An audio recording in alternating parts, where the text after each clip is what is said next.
नमस्कार माझ्या मित्र आणि मैत्रिणींनो, कसे आहात तुम्ही सगळे? मस्त मजेत ना? तर माझा हा व्हिडिओ तुम्ही शेवटपर्यंत बघा, त्याला लाईक करा, शेअर करा आणि कमेंट करून नक्की सांगा की तुम्हाला माझा व्हिडिओ आवडला की नाही आणि कसा वाटतोय ते. आणि सबस्क्राईब करायला विसरू नका माझ्या चॅनेलला. गुड मॉर्निंग गाईज, अर्थात शुभ सकाळ. सकाळी सकाळी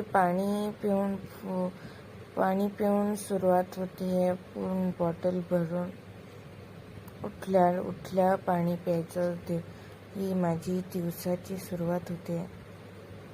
आणि नंतर ब्रेकफास्ट टाईममध्ये मी खाणार आहे मम्माने केलेले मला मस्त असे पोहे,